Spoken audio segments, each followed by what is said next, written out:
What's going on, everyone? Tanner Poppitt here of Madrost and Poppitt's Corner. Just reminding you that our new record, Charring the Rotting Earth, is now available at NoLifeTomatoRecords.com. That's right. Just go in the search bar, type in NoLifeTomatoRecords.com, and support. Again, NoLifeTomatoRecords.com. Now, let's check out the episode you came to see.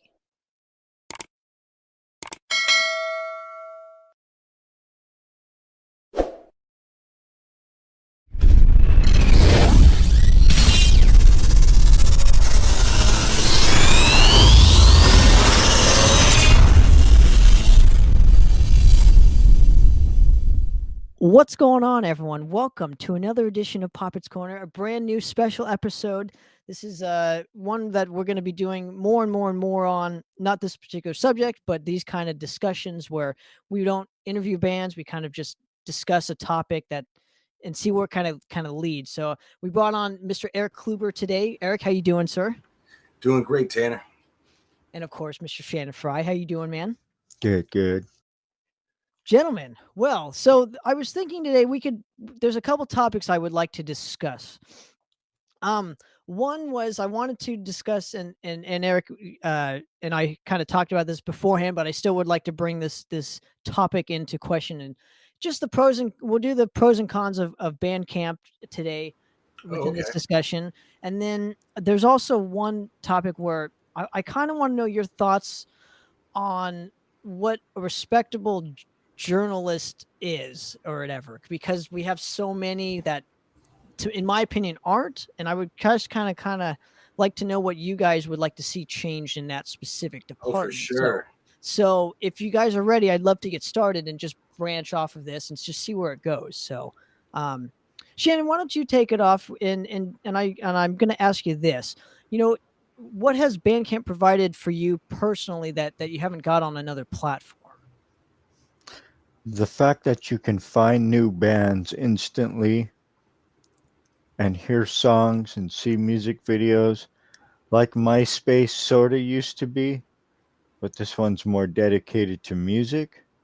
So on a whim, you could think of a band, you see a link to a band, see a band mentioned somewhere, hear a band's name, go to Bandcamp.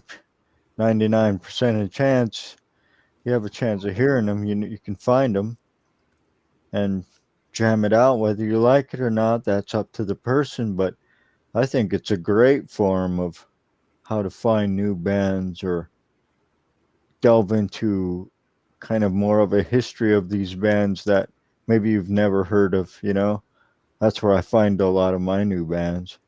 Now, how do you look for bands on a Bandcamp? Because it's not as easy as like if I was on YouTube and whatnot and discovering bands that way. I found so many, but Bandcamp I've always kind of had a little trouble kind of finding new bands, particularly in any kind of genre that I'm looking for. So how do you specifically kind of locate these bands? There's always kind of a sounds like or similar to that'll pop up somewhere on the page, usually down at the bottom. You find that, hey, or see who likes their page, and you'll see who more bands are as that goes. Interesting. Now, Erik, I want to ask you this same kind of question. And being, I guess, a sign band, does Ripple actually put your guys' stuff on, or do you guys put your own? We put it on ourselves. So Ripple has their own store, and we'd be a part of that, along with however many bands Ripple has, and then we have our own page. And then, so our very first EP was called Dehumanized, and Ulrich Wild put that out on his label called Worm Group. And somehow he's got that arranged to, we don't have any access about that. That's very protected. So any orders go directly to him. We're not even made aware of those orders, but it is still on our page, even though he controls it. I don't know exactly how that was set up, but that's a cool feature for that particular instance. So he takes care of all the money that is and shipping of that particular item, which is the Dehumanized CD. So that's what's up with that. And then, so I'm assuming let's talk about obviously the Great Fur Rising. You guys have released what, last year? Is it that long already? I mean, it came. We were releasing videos around this time last year. The CD and vinyl came out in early April, which will be here before you know it, but we're not quite there yet, right? It's just crazy. So with this instance, you guys, you said you guys were promoting it with the videos and whatnot. Were you guys responsible for getting the pre-orders out, or was this a label thing, and Bandcamp was just kind of made it easier on that specific aspect as well? So let's think. I mean, I think Ripple, they set up the release date, and then it's always up to us to stock our own page and get it up on our page. Then they send us a quantity of records. Basically, I mean, I wouldn't say it's on consignment. We buy them from them, and then we sell them for our price. So if you do get a chance, I mean, it benefits us more to sell them directly through us. But anything that is sold through Ripple, we're supposed to get our cut from as well. We get like some statements like twice a year on that. Yeah. So does that answer that question? So when you say that you get more when it's directly through you guys, does that mean the Void Vator Bandcamp, or does that mean like emailing you, or do you have your own? Through the Bandcamp, and we used to also use another platform as well that is not like Bandcamp, where like Bandcamp also reports your numbers when you enter the barcode and whatnot, so you can get a little bit of national credit, some legitimacy on your sales. Oh my gosh, what was it? There was a really, really popular other like platform. Can you think of any others? Well, yeah, there was like Big Cartel I was using. Big Cartel.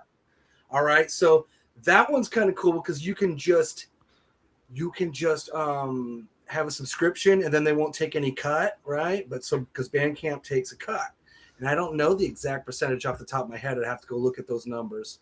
So that's that's literally a give to Bandcamp for using their platform, which adds up. But when we had two platforms, we were having huge inventory problems.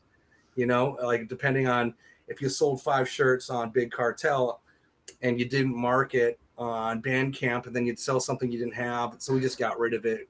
And it's just all about simplicity. And more people are familiar with the Bandcamp platform. I mean, it has kind of a fan base in itself. People like to support it, I've noticed with Bandcamp, like I'm going to go through an example real quick. When Madras released our last record, it was literally that same day, it was on all the torrenting sites.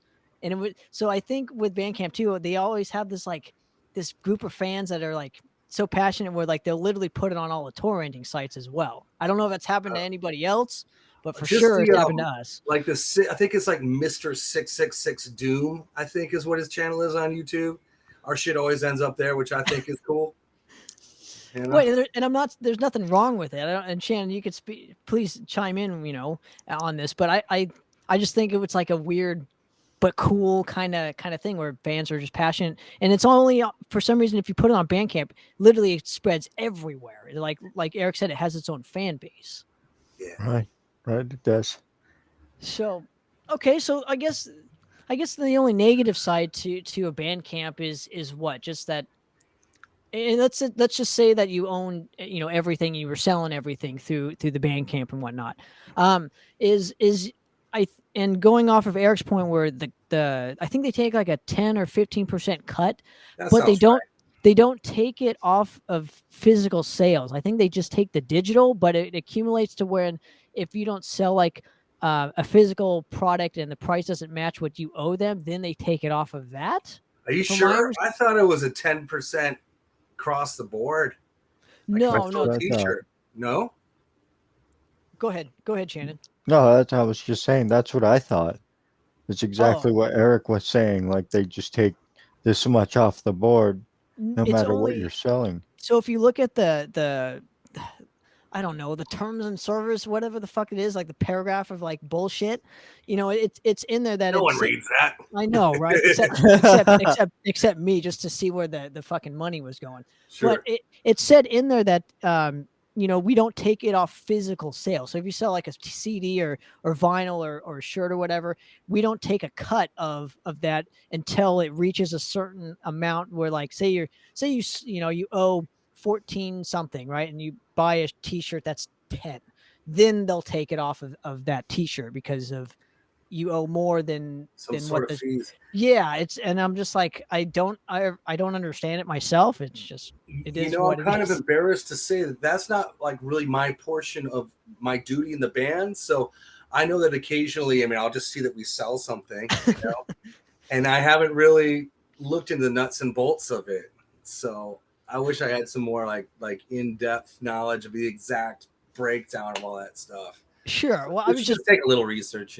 yeah, I was just pointing some stuff out that I've noticed on the Bandcamp and whatnot. But all right, so I think that pretty much covers the Bandcamp thing. I don't think there's much more. Sure. That's just literally, go you type in a band or a genre or something, and you can find whatever sorts of bands. And Well, what I also like about Bandcamp, Tanner, I like their option to give out free download codes.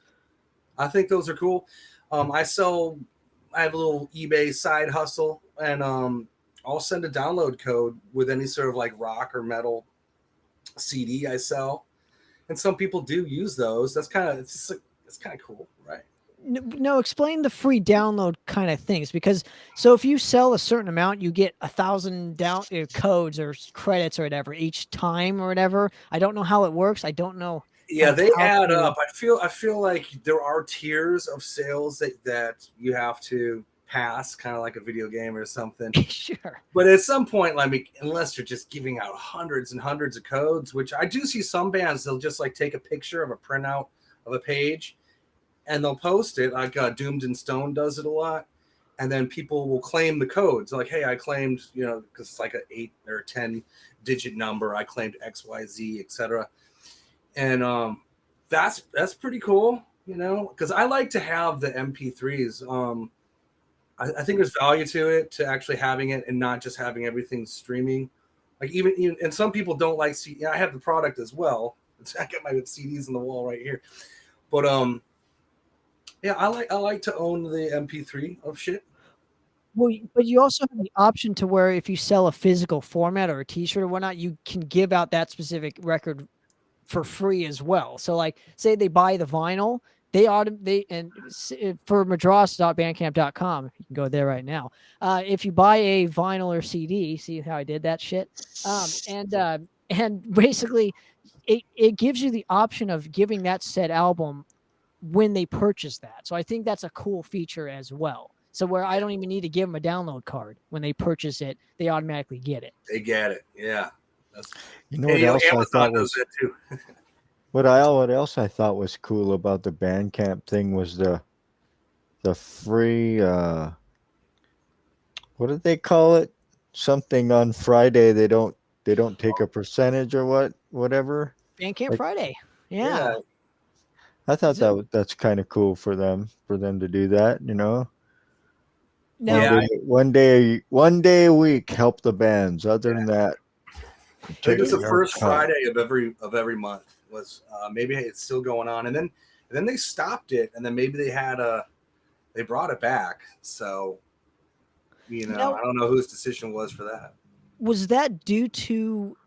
I mean, I think that was due to like everything getting shut down and them wanting to help bands out, if I'm not mistaken. So correct me if I'm wrong here, but I believe that's where that whole thing came from, and hopefully that just happens regardless, because I'm sure Bandcamp makes tons of money. I mean, I'm sure it helps spread the awareness of the platform for sure. It's got to, because all the bands are to the point where it's kind of annoying, because every single band it's Bandcamp Friday. You've seen your 12th or 13th post that day from your friends' bands, and a lot of people only shop on that day because they know it supports bands entirely. Does that make sense? So a lot of people they save up until that specific day. So hopefully hopefully that keeps going. I would like to see that keep going. So, you know what I did? I totally fucked up. I bought a bunch of shit like last week, and I forgot that Black Friday was coming up. So all the stuff I bought was like 35% off this week. I paid full price. Fuck, man. I bought like the new Metallica album. Are you familiar with that? And yeah. Anyway, I could have saved 20%. But it is what it is. I just hope they keep going with that specific thing. And I think Bandcamp is kind of replaced, I mean, to an extent, what MySpace did for bands. That's what I equated Bandcamp as. Yeah. Is kind of like, because dude, you guys know what it was like. MySpace, you had the player and whatnot, and it was just you could find, it was so many killer kind of things, and that's the one thing that most of the social media platforms do not have. You have to do a link, and it's not all conveniently kind of right there. It's like you have to go to 50 different places, but Bandcamp kind of just nipped that in the bud, and it seems like a lot of people just use Bandcamp for that reason as well. So it's cool, man.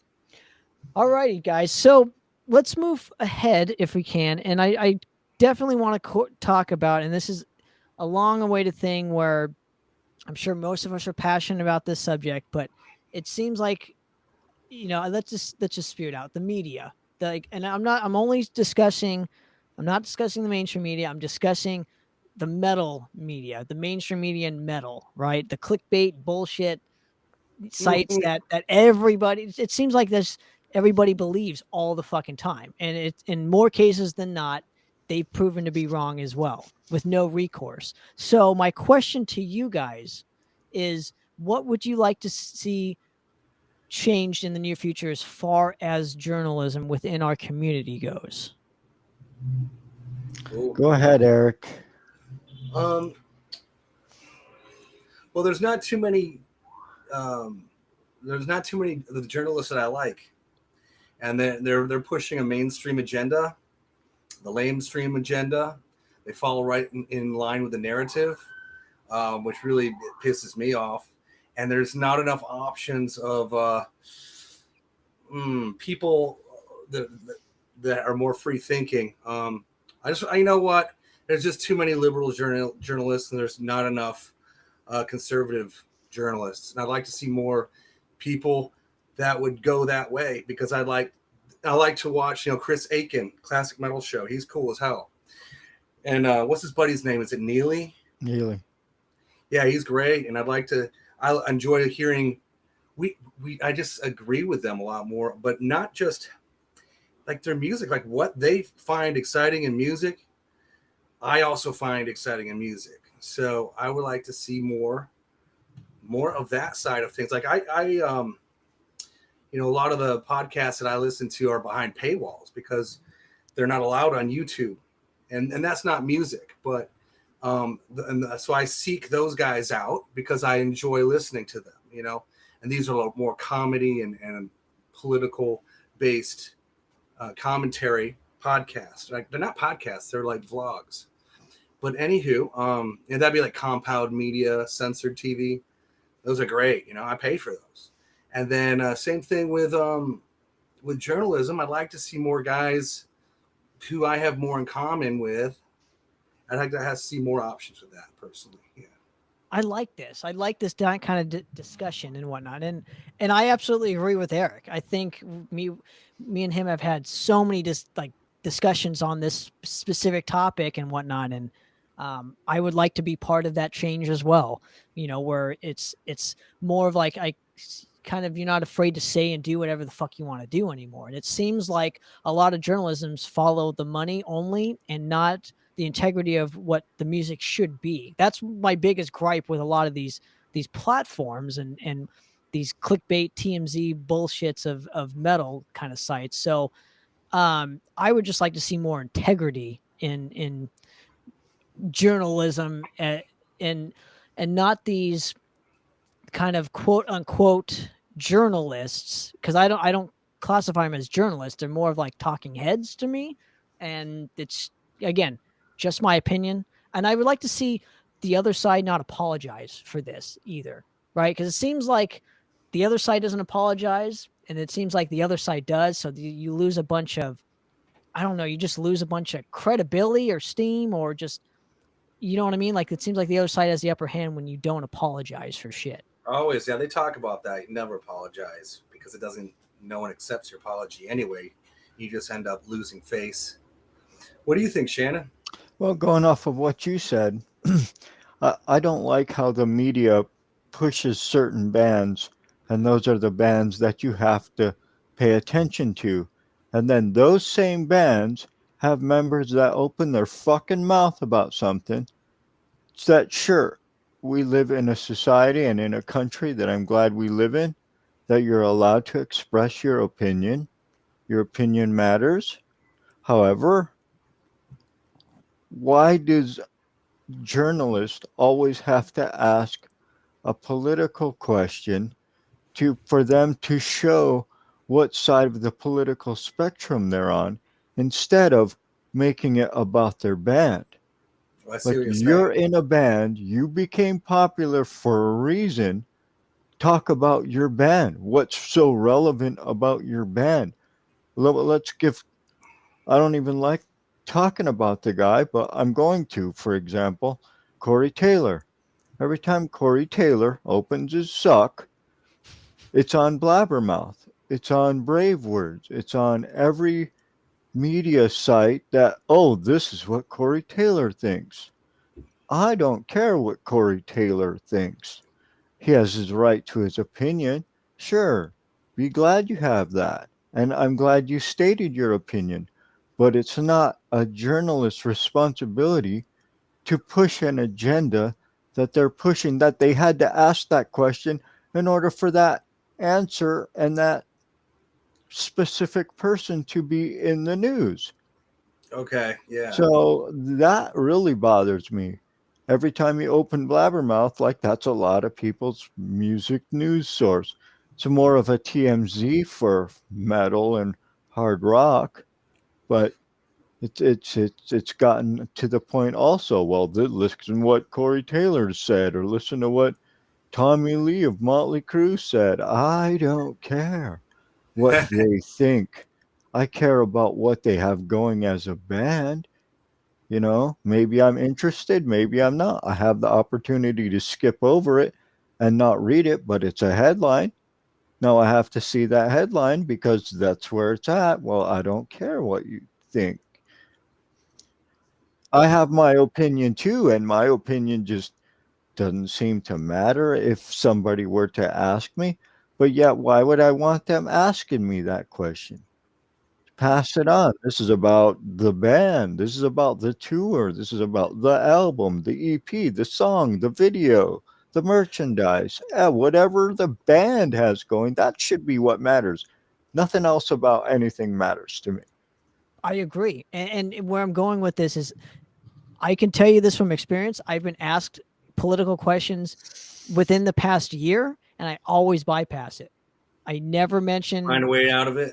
No, Find a way to answer it that maybe yeah, what I always do is different.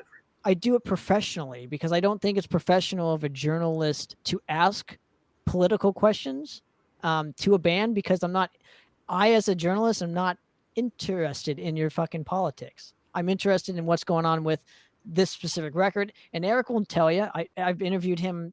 Oh my gosh. How many times have I interviewed you? Like 4 times or so. Yeah. Have I ever asked? I don't even think I've asked you a political question, because I don't care. Right. And I think that's the difference. And maybe that's why these journalists are making it, because they are pushing that said agenda that I'm not. I just would rather change it for the better with not doing that. Do you know what I mean? Kind of be the change instead of just talking about it. So it seems like a lot of people just want to be on those platforms, and in order to do that, you kind of have to ask political you have questions. to play ball. I mean, I guess that's how and those are the people that they champion, which gets really annoying too. That's why you hear about the same people, because they have the same people that follow their views that they push, which I'm not into to begin with. So it gets really frustrating to me. That's why I at least want some balance. But I think what you guys are saying, or maybe we just shouldn't go there. Okay, let's quit pushing this angle. That makes sense to me, because what's happening is they got their champions, who I think they're all a bunch of fucking beta cuck pussies, and then all my guys they're not even mentioned, and if they are, it's in some sort of derogatory ways, So like the people that they champion, I tend to like, fuck, I don't like anything about them, and it's pretty old. It gets pretty old. I think the how to combat this is not to go on their platforms at all. And when you see headlines like that, don't even click on it. don't even give them said power or money. If you want, alternate media like what we're doing on the CMS podcast network, I mean, I'm comfortable enough to say that I think we're doing something different than these other platforms. It's like, go to those sites instead. Or what Erik was saying, compound media. I know that's Kumia and whatnot, but they have a lot of great shows as well and whatnot. But I mean, I'm kind of now on the Rumble kick. I love going on Rumble now instead of the YouTubes and whatnot, because I just like giving them my business now, Sure. So I think there's finding alternate platforms and kind of utilizing them more and more. The problem with those alternate platforms is they're not as user friendly as the others, so they haven't gotten to that point yet. Do you know what I mean? Yeah, they have a long way to go. I mean, that's a serious business. I mean, these other platformers have invested some serious time, energy into creating and perfecting their craft. Sure, and they only get bigger and bigger and bigger because of the companies that actually own them and whatnot. But I would just like to I don't know. The other thing I'm sick of is when these guys that were once had like I don't want to call them out, but I guess I will. Like when I read that D. Schneider wanted everybody to take the vax and whatnot, it's like, it's really ridiculous when you literally have a song called "We're Not Going to Take It," and it's literally not caving or not what is it, not fighting the system, rebelling. yeah, rebelling against, it's literally about rebelling against the system. Like, we're not going to fucking do this, right? And the fact that he went up against censorship and now he wants to censor people, it's fucking weird. And I just think it's like, I don't know where that comes from. Do old people, is that what happens when you get old? You just change your views like that 180, and it's, I guess some people, or has he always been like that? And it's just like, he just wrote some fake songs that, got popular. I don't know. I'm asking the question. So That's an unanswerable question, because I think it's different for different people. Like his change, I don't understand either, and I love that guy. But I don't understand the change. But I mean, on the other flip end of that, like the people that are of his same age and maybe a little older, they push the conservative side a little more these days than they would have back in the 70s or the early 80s. When the political spectrum flipped. And I don't want to get political, but just to answer your question, I just think it depends on the person and their circumstance and the situation of what's going on, and whether they believe what's being told to them as well, because I have a feeling that a lot of them are believing what they're being told and it's lies. And then they're backing that up, and maybe that's why it's being pushed a certain way. now, why isn't there any recourse for fake news when it comes to even in the metal journalists? And I'll give you a perfect example. And I've wanted to talk about this for a long time, and I haven't really heard much about it. Do you remember when the death metal band Decapitated got thrown in jail for like 2 months? Help me out here, guys. Sounds like 2 months, and they finally were. Well, wait, but let me back up real quick before you get to the ending of it. But it was literally every clickbaity bullshit TMZs of metal news site literally posted that they gang raped a woman who said they were gang raped, or she was gang raped in the bus with the guys. They got literally were thrown in the American jail. So they're from Poland. They come to the States and get thrown in jail on tour for 2 months, right? 2 months later, I think it was sought out that she was lying, but no recourse was done with these journalists. I don't, not with the gal in the band. That's their business. But I'm talking the journalists. I didn't see any apology letters. I didn't see, and I saw them actually. They kind of doubled down. They made it seem like the guys got off on a technicality, like there was still they still pushed like a guilty verdict, even though they had been, is it acquitted? Had it been, I'm not sure what the technical term is. And it's been a while since this case happened. Regardless, they doubled down and pointed out that there was still some suspicion of guilt at the end of it. That's bullshit, man. So yeah, and there's no recourse though. Like, shouldn't there? I mean, maybe there these can't bands. be. Well, There bands need be- to sue. Bands need to fucking sue the shit out of these media people. They need to hold them accountable. You know, it's. There should be certain lines that the media can't cross. I mean, but because of the amendment, because of the Constitution, it's in a freedom of the press. Well, they can write whatever they want and get away with it. It's freedom of the press, just like Babylon Bee. That's you can't get any funnier of headlines and bullshit stories than that one. But I mean, that's kind of almost what it is, and people are believing what Babylon Bee says, and I've seen that. Yeah, sometimes their goofs are so good it almost seems real. Yeah, and it's especially in this clown world, anything can happen, right? But real fast, Tanner, I think bands have incredibly limited resources, if any resources, and I think so. That's what it comes down to. So I think that these other, I like how you say these TMZ clickbait websites.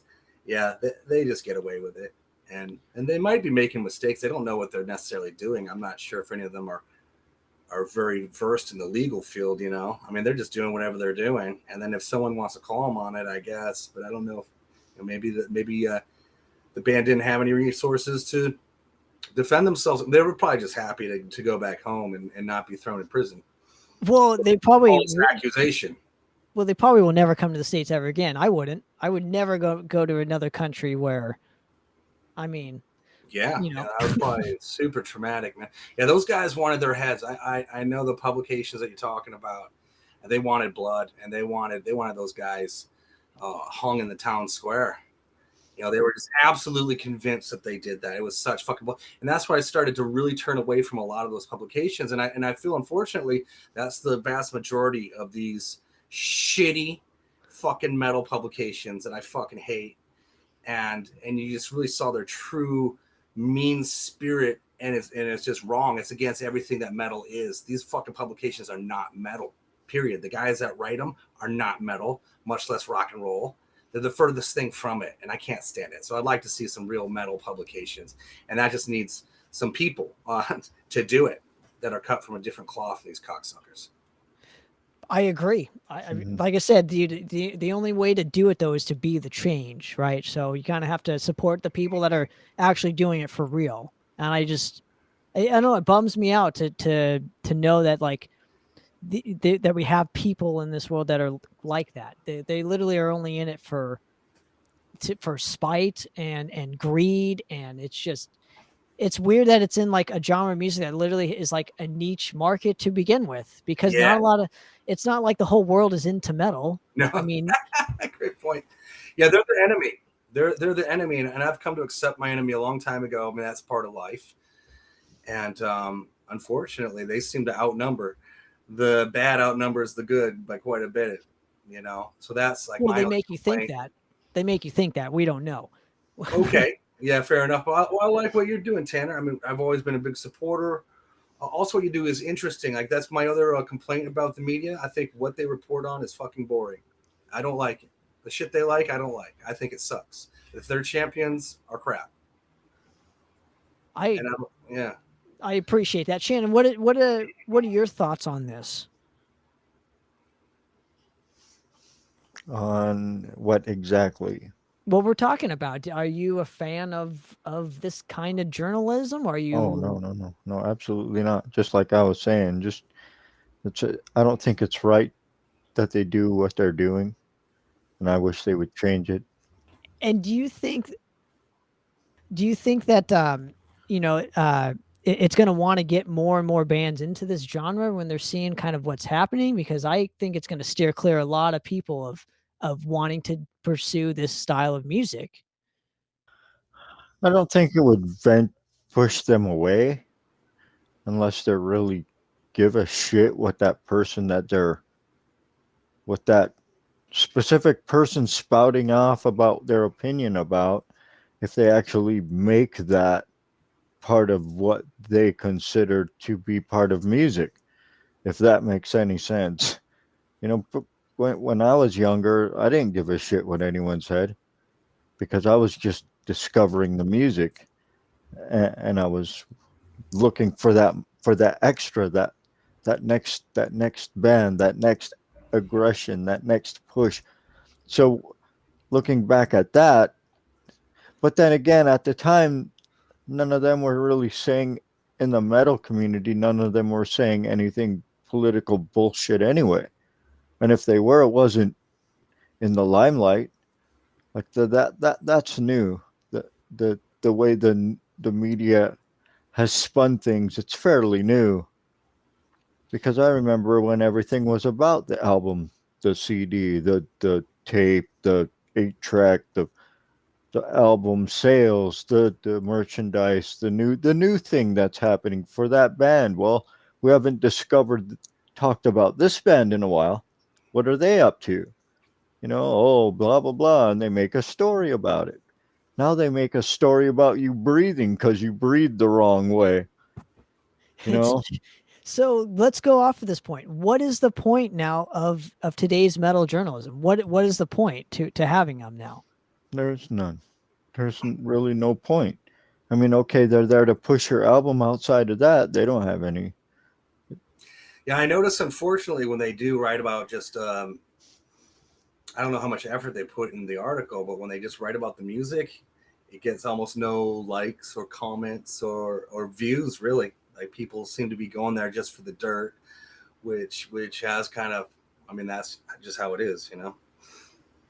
You know, what's the point? I would like to see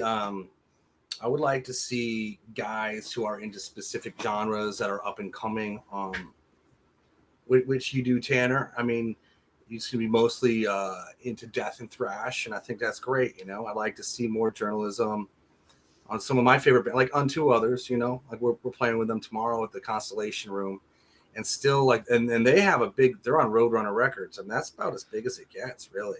But still to this day, 99.9999999% of anybody who's into music, who's into our style of music, they have not heard of them at fucking all. They're a great band, dude. Never heard of them. Oh, fair enough. Yeah, I mean, you know, it's a goth rock. You know, goth rock meets Metallica, and I think it's great. You know, they're from Portland. Anywho, though, still, it's. I just don't think there's a lot of effort being pushed on these bands, because I think people just don't fucking care. They'd rather write a goddamn article about fucking Megadeth or something, you know. Well, the thing is, though, those bands get skipped. You know what I mean? Those bands aren't pushed. Yeah. I've never heard of them. So, like, something's wrong there. I don't know where they're lacking, but I've never heard of them. So, yeah, well, I think that's on the journalism, because they don't want to write about them, because people, I think they'd rather write something that has kind of like all these fucking tribute bands, you know. People just, they're easy to book. I mean, I understand why people join tribute bands, because there's kind of a built-in market, and you don't have to do much work, you know. It's just easier. And I think there's a lot of lazy journalists. That's what it comes down to. They're not really interested in journalism. They're interested in the glamour side. They want their fame. They want their notoriety. They want their name out there. I don't know how much these guys get paid, but like, they want to just interview someone famous. And that's not journalism. That's not pushing new concepts and exposing new bands. Well, those type of interviews don't generate clicks, though. So I don't know what the fuck they're thinking about when they're interviewing these rock stars, because I can tell you from experience, from even just being in on this specific platform and whatnot. Like, case in point, Chris Aiken interviewed Dave Ellefson, right? It was his first interview outside of essentially getting kicked out of Megadeth. Yeah. It literally got 2,000 views on YouTube and whatnot. That's it.